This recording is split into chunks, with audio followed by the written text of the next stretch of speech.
It's time to accelerate. Hi, I'm your host, Andy Paul. Join me as I host conversations with the leading experts in sales, marketing, sales automation, sales process, leadership, management, training, coaching, any resource that I believe to help you accelerate the growth of your sales, your business, and most importantly, you. Hello and welcome to the show today. I'm Andy Paul with Bridget Gleason. Good morning. Gleason. Hey, good morning. And thanks for joining us today, everybody, as we're going to talk about really what constitutes good sales advice, I guess, is sort of the summary for today. And we're going to help dissect some things that we've seen online in terms of advice that other people are giving and give our opinions about whether that's useful or advice to follow or not. And we're going to lead off with talking about fear and greed.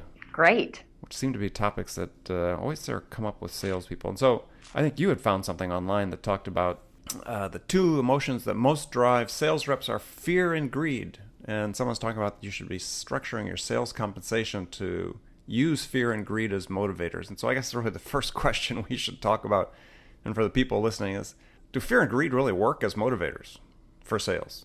Well, I mean, I'll answer that how I feel about it. I think that those are very primitive, sort of primitive emotions. So there is a part of the brain that naturally is going to, we're DNA hardwired to have some element of that.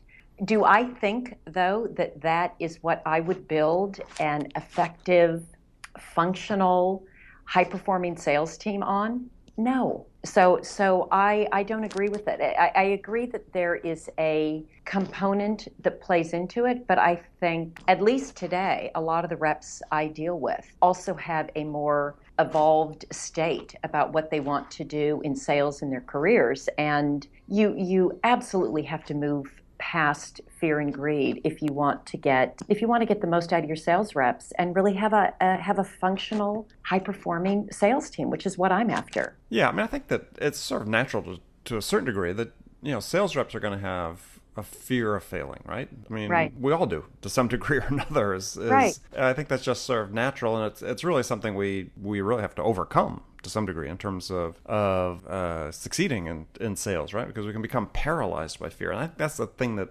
I've seen with companies where the CEOs or the sales managers lead through fear and intimidation, is that what happens is that it's just the opposite. It really doesn't become a motivator. It actually becomes more of a, paralyzer, if you will, or a paralytic agent, and that people become afraid to take risks, become afraid to take chances, be afraid to let's say, take risks and take chances because they're going to be hammered if they don't succeed. And today, Andy, I think for the modern day salesperson, they have to be willing to have some failure along the way. They're being challenged like never before. The things that they need to learn and the situations that they need to be in are different than they were even 10 years ago.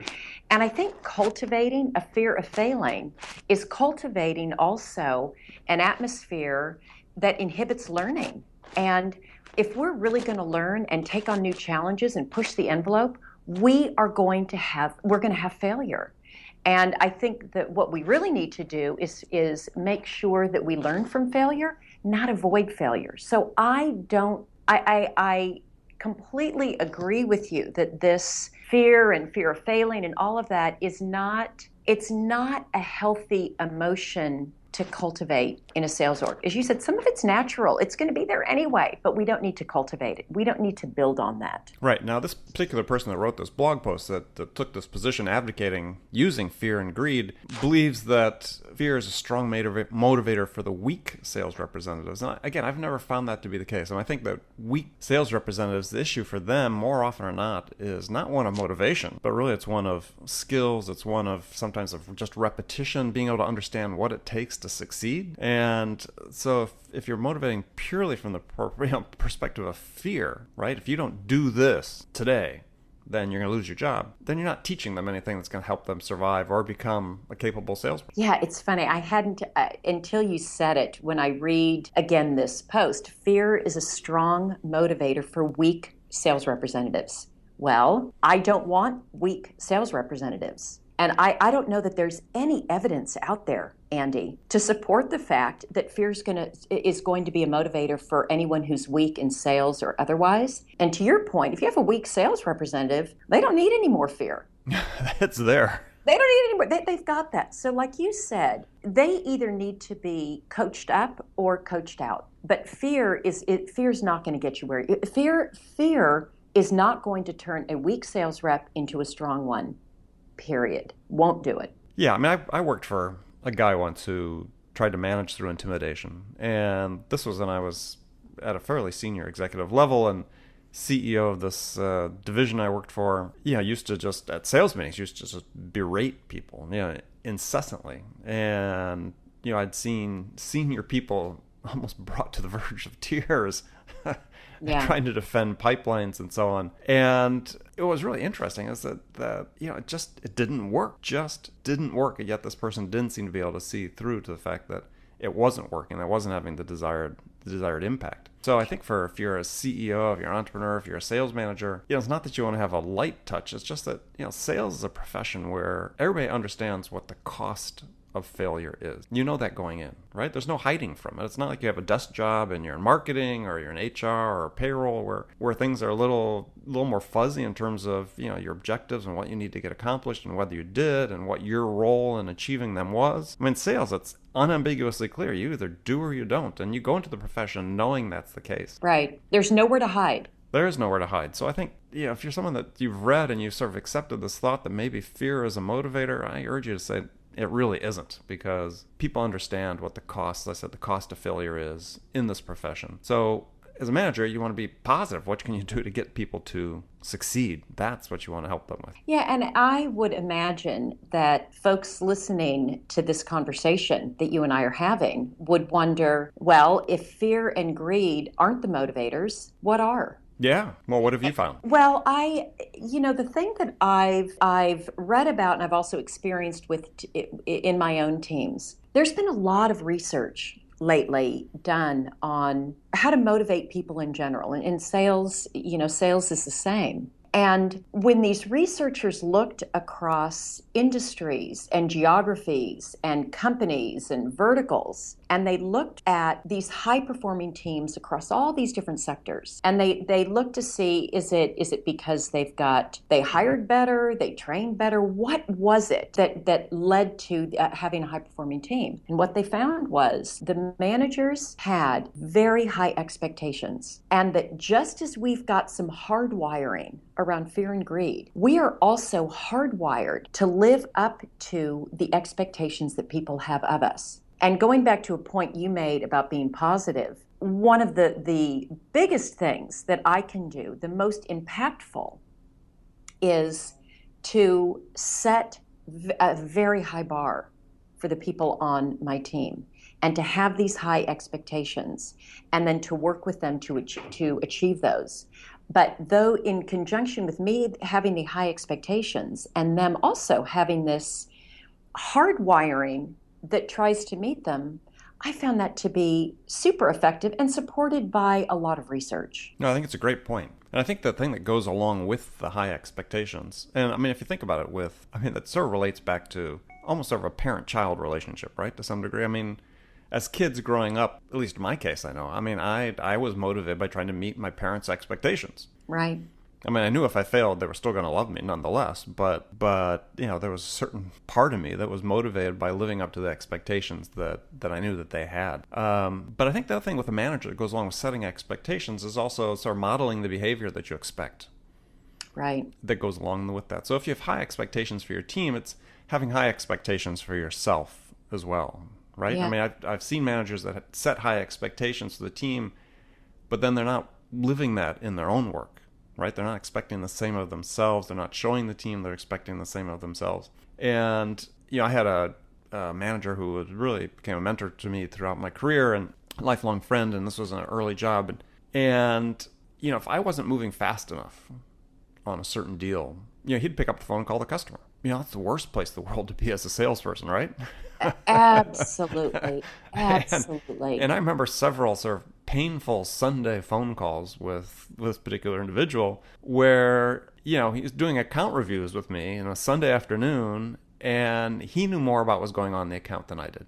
That's a motivator, right? I mean, he had high expectations, and I clearly wasn't meeting them, and when I didn't meet the expectations, he took the bull by the horn because he wasn't going to let the account fail. And then suddenly, it only took once or twice for that to happen for me to say, okay, that's not going to happen again. Yeah, that's a great example, Andy, and a great example of someone leading the way and showing you how to do it. We learn best by mimicking. And so being able to mimic and see what it looks like when somebody does it effectively, that's really helpful. It's important that we can see it in a manager. It's important that we can see it amongst our peers. I think in an inside sales team, we have such a great opportunity or the reps have such a great opportunity to learn from one another because they can observe the great sales reps, how they do it, and then mimic. And so mimicking a manager and having somebody that's going to lead the way like that, I think I totally +1 that comment. Super important. Yeah, and I think that it's the lesson for if you're a manager and if you're an entrepreneur or a CEO is that there's this temptation to, once you get to a certain size, to sort of offload the sales responsibility to someone else. And when it comes to modeling behavior, I think as a CEO, you need to always have your sort of hand in the game, right? I mean, because people, as to your point, they learn by watching. And certainly in the case in like tech startups, a lot of times the founder through the early stages of the company is the salesperson, right? And they understand not only because it was oftentimes their idea and they see the vision, but they are the most effective at selling. And that's a great time to get in and have a sales rep, a new sales rep, somebody go out on sales calls with that individual and learn really how to sell the product or the service that you have. And so it's really important in my mind, for the CEO and the sales manager, sales VP is to never get too far away from that, right? You don't want to be as involved as you were in the early stages, but never lose that completely because you know how to do it better than everybody else. Is make yourself a resource available for your sales team to be able to go out on a sales call with you and learn how to sell.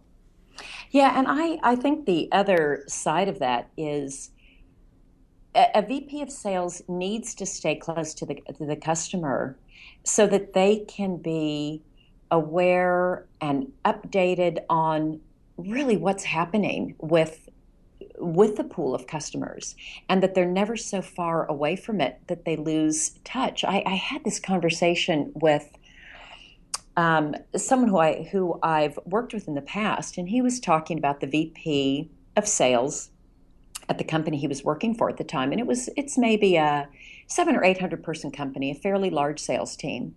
And he said, wow, he had commented to me, "You're out, Bridget, a lot visiting customers. I'm so surprised. I would think that's what your sales reps are doing or the sales managers." Our VP of sales never leaves the office. He doesn't talk to customers. His role is purely operational, making sure the functions, making sure the running of the sales team is working smoothly. And we had a debate about that. He really felt that the VP of sales role was to just make his managers effective, but not be out there interacting with customers. And I'd love to get your opinion on that, Andy. Yeah, I'd love to give it. What I'm going to do, though, first is take a break and let our sponsor's message come on the air, and then we will come back and talk about what is the appropriate role of a VP of sales. So this is Andy Paul with Bridget Gleason. Yeah, and we'll be right back. Hi, this is Andy. Connect and Sell is used by sales reps at nearly 1,000 companies, including hundreds of technology startups and several Fortune 500 companies, to overcome the challenges of getting prospects on the phone. Companies using Connect and Sell grow their revenues faster by enabling their sales reps to have more sales conversations in 90 minutes than they could otherwise achieve in an entire week. Connect and Sell can be deployed directly to your sales reps, or you can take advantage of their outbound on-demand service, which delivers qualified prospect meetings scheduled directly on your sales reps' calendars. Visit connectandsell.com to learn more about how Connect and Sell can start filling your pipeline today. Okay, we're back. We're talking about fear, greed, the appropriate role of VP of sales. Not that necessarily are linear, connected in linear fashion there, but right before the break, Bridget, you'd asked the question, you talked about a debate you had had with a past colleague about, in his belief that the role of the VP of sales, and if this was a fairly sizable organization you talked about, was to be an inside guy, right? To manage sales operations, basically. And he was commenting about the fact you're spending so much time with the customer. And really, what's sort of the appropriate mix that a VP of sales should have? And I come down squarely on your side. I mean, I've been in the VP of sales roles for years and years, and both with startups and larger companies, and everything happens outside the company, right? The thing that's most important happens outside the four walls of the organization. It's with the customer. If you don't understand your customers and what they want and how they're using your products, how they're deriving value from your product, then I don't see how you can appropriately coach your salespeople through the sales processes and the sales opportunities they have with the prospects. Yeah, I obviously I completely agree. And I also am acutely aware of the challenges of making the time to do that. And just as I said, Andy, before you and I started the interview, that when I look at my calendar now as the VP of sales for SumoLogic, VP of corporate sales for SumoLogic, I've got no white space on my calendar. There's a lot that I'm doing internally and operationally, and it would be very easy for me to only be inside. I recognize the pressure that the pressure that a VP of sales has to keep things running internally, operationally. And I think I know for me, I have to make a deliberate and very conscious effort to include time every day on my calendar, at least every week, that I'm interacting with customers. That's a priority, but I also recognize it's hard to do. And it really, excuse me, takes making it a priority. Well, I think you can't succeed without it. And I think this is, to my mind, is the lesson for people listening that are in that role, a sales leadership role, is that think about it from the context, made an analogy for to think about it, is think about your underperforming salespeople. They have oftentimes a list of responsibilities that are not purely sales, right? You got to update your CRM system, get your reports done, do your forecasts, all these things, other sort of responsibilities layered on top of it. And the weak ones default to being really good at that, right? I mean, it's always been my experience that the weaker salespeople are really good at updating their CRM records. Right. They've got good record keeping, and they do great research. Great research and so on, but not so good out in front of the customer. And so they're doing the things that they start gravitating to the things that maybe they're finding easier to do or let's say easier to do, right? And less hard for them, less challenging to them. And I think you get that temptation with VP of sales is to say, well, gosh, I've got all this operational stuff I need to take care of, and I'll do that. But they'll wonder at the end of the day why they're not making their numbers. Why they're not growing their organization or the revenue base as quickly as they need to do. And it's because they don't understand the customer. They're missing that part of it. Yeah, and I agree. Super important piece of the puzzle. So I want to get back to the topic of greed. We talked about fear, but we didn't really talk about greed. And my impression is that I've never hired someone who said they're purely motivated by money. I haven't either. And Andy, my first sales job, I was interviewing, it was for Xerox 100 years ago. And the sales manager at the time was asking me a lot of questions. He was clearly probing toward the greed question and asking me about, I don't remember exactly what the questions were, but I didn't exhibit enough of, I want to have a new BMW by the time I'm 24. And I didn't, and he told me this because he said the interview was basically over and he was ready to tell me goodbye and not hire me because I didn't exhibit enough of the greed characteristic. And just before I left, he had asked me, I'd flown up from Southern California up to Northern California for the interview. And he asked me if I was staying for the weekend and what I was doing. And I said, yeah, I'm running the San Francisco Marathon this weekend. And after I told him about that, he offered me the job. And he said the primary quality, or one of the primary qualities that he would probe for would be greed. But very high also on his list was discipline and rigor and self-motivating. And he said to me later, because he told me all this after he hired me, that somebody that is going to put in the hours and the discipline and be self-motivated to go run a marathon has a great skill set to do sales. Because in sales, you do a lot of things every day you don't want to do. You have to be really motivated, really disciplined. No one wants to get up at 5 a.m. and, well, I don't know anyone, and do an 18-mile run and then go to work. So it was interesting that his initial was, probe for greed. And I'm with you. It's not a motivator for me. I'm results oriented, but that's not how I'm wired. And so for me, that's definitely not something that I interview to. No, I mean, I think that people are customer oriented if they're really results oriented, right? I want to be able to do something for my customer. Right. Well, at the end of the day, you're going to get the rewards. Exactly. Do a good job, you're going to get the rewards, and the rewards are going to be substantial in sales. Yeah, and I think the other thing, it's not that sale, like I for myself, trust me, I love nice things and I'm ambitious and I have all of those qualities, but it's not driven by greed, it's driven by achievement. It's driven by goals that I set that I want to accomplish. And there may be mixed in there financial goals that I set, but that's different. A financial goal is different than greed.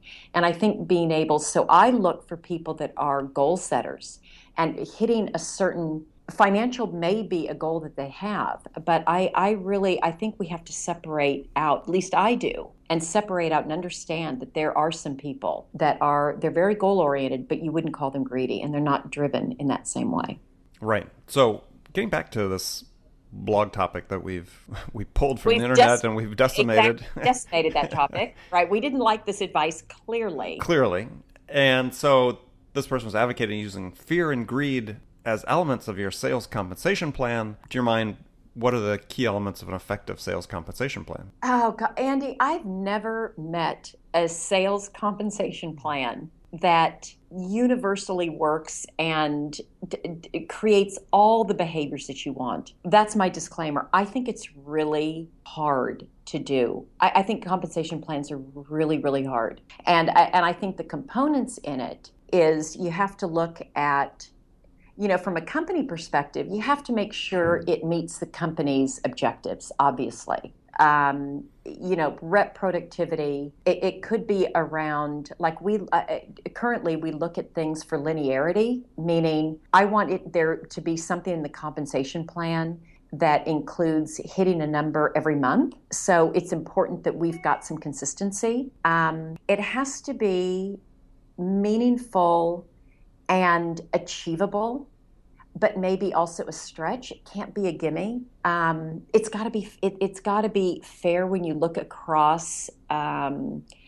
When you look across, let's say, territories, and maybe if you've got a SMB, mid-market, and enterprise team, that there's a sense of fairness regarding responsibility and quotas, and relative to what the compensation is going to be. Mm-hmm. Yeah, I think fairness and equity is a great theme for compensation plans. Is that it's okay, at least in my mind, it's been okay that, as you said, maybe you've got various teams within your organization. They might have slightly different plans, but you can't assume, as managers oftentimes do, especially in smaller companies, that people are going to keep private what their compensation plan is because it always gets out. Absolutely true. No matter what, right. It gets out. It's talked about over a beer. So I think that's a super important component. Right. So if you do something special for somebody, you really need to sort of avoid that, right? I mean, it's got to be something that's part of a common plan that people all have the same upside opportunities. Right.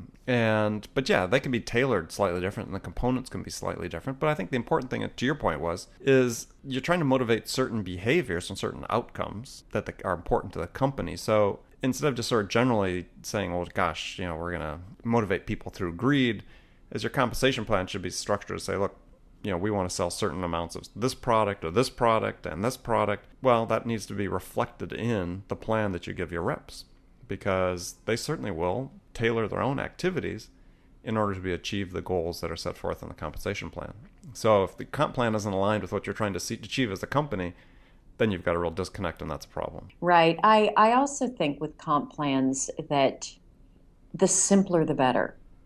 So I look for simplicity in a comp plan. I look for a comp plan that can take us through the year, that we know that these are the basic components of the plan that we know are not going to change through the year. And then I will complement the compensation plan when necessary with a quarterly spiff. If something comes up that I want them to focus on for a 3-month period of time, I may put in a spiff to help jumpstart them thinking about it. So once a comp plan is set, I think best practice is you don't want to mess with a comp plan. And so you want it to be very basic, very simple, very fair. And if you need to make changes mid-year, they're best done through spiffs and things that can supplement, augment. So when building a comp plan, I always take into account that there may be some spiffs, or likely to be some spiffs that I'm going to put in during the year. And I work with finance ahead of time saying, hey, I want to make sure that we allocate funds that we can compensate the reps based on different spiffs. I think it's great advice. Great advice. Well, I want to finish up here. We just have a couple minutes left. Quick question for you. What's the worst sales advice you've ever been given? Gosh, there's so many. I'll tell you, Andy, because the recent blog post is so on my mind of fear and greed. Right. That rises to the top. I think sales advice that's given over and over, and let's say as a sales manager, or even when I was a rep, for me, it's all around this notion that salespeople are coin operated. And so, things that I've been asked to do, or plans to build, or ways to interact with a rep, assuming that the person is coin operated. And I don't know, I just bristle at that term and at that characteristic, because it makes a salesperson seem so sort of inhuman. So anything around coin operated, I tend to really to bristle at, whether it's, like I said, a plan that I need to put in place, right, or interacting with the sales rep. I just find anything around coin operated, I don't agree. Yeah, very interesting. I like that. What would you say? I'm curious. The worst sales advice I think that I ever received, and I still, like you, I bristle every time I hear this. It's revolved around this thing about always be closing, right? It makes it all about you as a sales rep, right? And it's the last thing it is. It's about you as the sales rep. It's about the customer. And, I can't see how many people that still to this day, are leading with that advice as sales managers to their salespeople and think that it's relevant in today's world, which it's really not. And never really has been, right? Because if you're so focused every time you go in to talk to a customer about, geez, what can I do today to close them, as opposed to what can I do today to help them make a decision, there's two very different things. And the first one is people are thinking about, what's my line, right? What's my closing line going to be? And as opposed to really what information does the customer need from me to get closer to making a decision? And so I just think that's extremely unhelpful advice. I remember getting it, day one of my first sales job, and learning pretty quickly from not just my own experience, but also from the more experienced and successful reps in the office I was working at, that, no, don't worry about that. That was advice that I got early on also, and I think it really shifts, as you say, the focus it puts the focus on me. It's all about me. It's all about me. I need to close the deal, close the deal, close the deal. And something that I do to a customer, as opposed to it being about the customer and how can I be helpful. And I think it's the most successful reps that I've worked with have been ones who've been really helpful and knowledgeable. And it's been about the customer and not about me doing something to them. So I completely, wholeheartedly agree that's as bad as that's as bad. That's right up there. I'd put that in the top 10. Yeah, if sales is about relationships, make the relationship based on what you're doing to help the customer, not on what you need to do to put a few dollars in your pocket. And that really summarizes everything we've talked about today. 100% agree. Well, good. Well, it's been a great session. Hope everybody enjoyed it today. As I said, our job is to help you learn something new and hopefully you do this deliberately as part of your daily plan, part of your daily action as sales rep, sales manager, sales leader, CEO, entrepreneur. Is what can I learn new today about growing my business? And hopefully gave you some good advice today on that. And until next time, this is Andy Paul. And Bridget Gleason. And we'll talk to you soon. Thanks for listening to the show. If you like what you heard and want to make sure you don't miss any upcoming episodes, please subscribe to this podcast on iTunes or Stitcher.com. For more information about today's guest, visit my website at andypaul.com.